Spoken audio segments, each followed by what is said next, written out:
تسمح لي أسألك سؤال؟ قولي أنت قادر تميز حقيقتك ولا لأ؟ قادر تعرف أنت مين؟ أوقات كتير نسختك القديمة من كتر ما هي مزروعة جواك وجذورها عميقة بيبقى عندك قدر كبير من المقاومة، بتقاوم التغيير.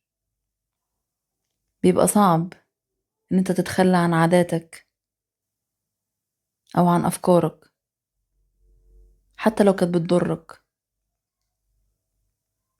لأن البرمجة اللي جوا عقلك مترسخة جواك لدرجة إن أنت مش قادر تفصل بينها وبينك.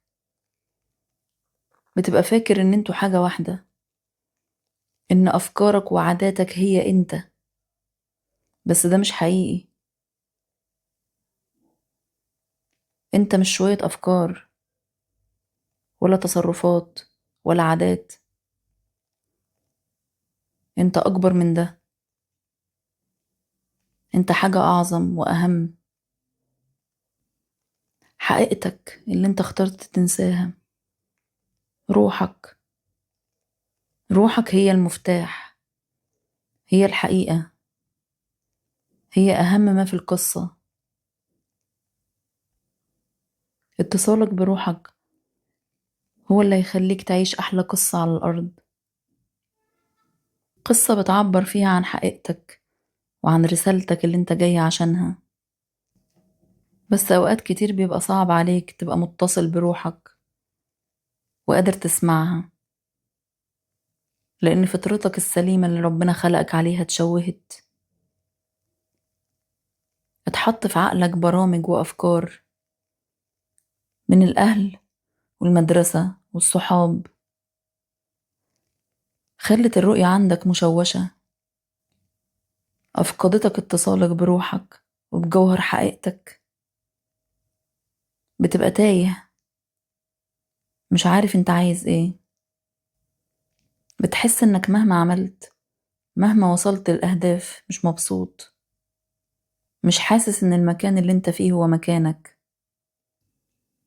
مهما نجحت ومهما كان معاك من مادة أو إمكانيات، بتحس إن في شيء ناقص، في فراغ جواك مش قادر تعرف سببه إيه، ومفيش حاجة قادرة تملى الفراغ ده، ولا قادر تحس بكم الإنجازات اللي انت حققتها. مش قادر تستمتع بحياتك، مش قادر تعيش بسلام. وده بيخلينا نفهم ليه أوقات كتير بنشوف ناس من منظورنا هم ناجحين، محققين أهدافهم وعايشين الحياة اللي بيحلموا بيها، لكن في مأساة حقيقية هم عايشينها محدش قادر يفهمها. لأن كل اللي انت بتبقى شايفه ده هم مش مبسوطين بيه، مش قادرين يتبسطوا بكل النجاح والنعم والحاجات الحلوة اللي حواليهم. الناس اللي حواليهم يبقوا مستغربين ومش فاهمين ازاي رغم انهم حققوا كل حاجة بيحلموا بيها مش عايشين سعادة. وممكن تلاقي الموضوع اتطور مع بعض الأشخاص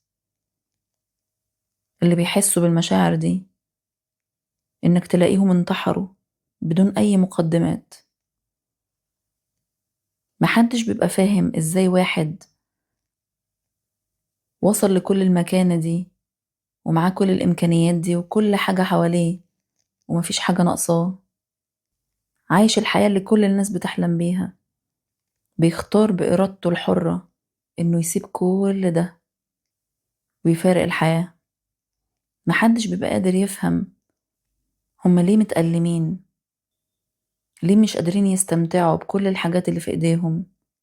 وأظن إن الإجابة في موضوعنا النهاردة، لأنهم ببساطة مش عارفين يتصلوا بأرواحهم، اكتفوا بالمادة،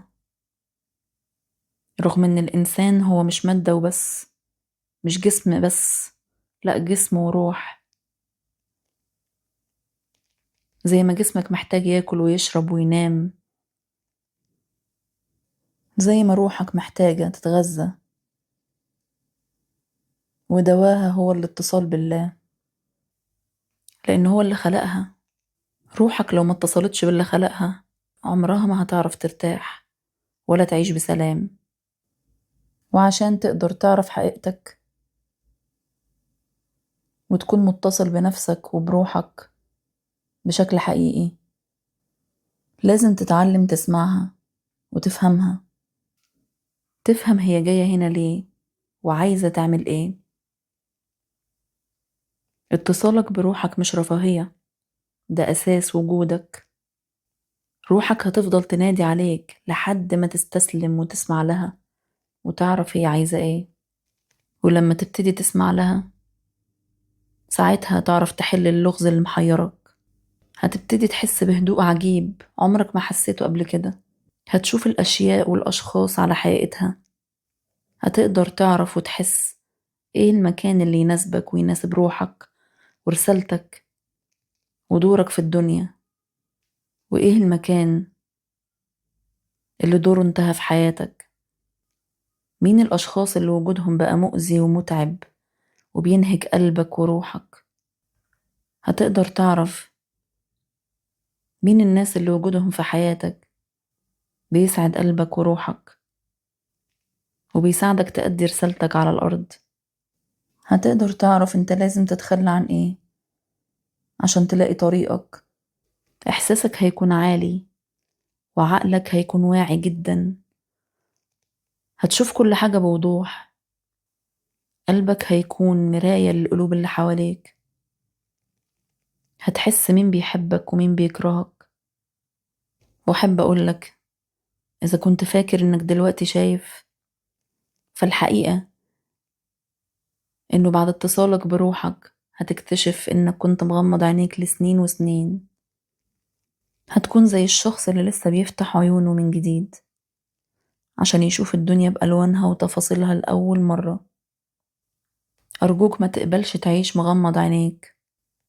ما تقبلش تعيش نص حياة بروح تايهة وبرؤية مغبشة، مش عارف بيها تشوف نفسك ولا حقيقتك ولا تشوف حقيقة الدنيا من حواليك. انت تستاهل أكتر من كده بكتير. الحياة بنعيشها مرة واحدة، اوعى تضيعها وتعيش حياة مش شبهك.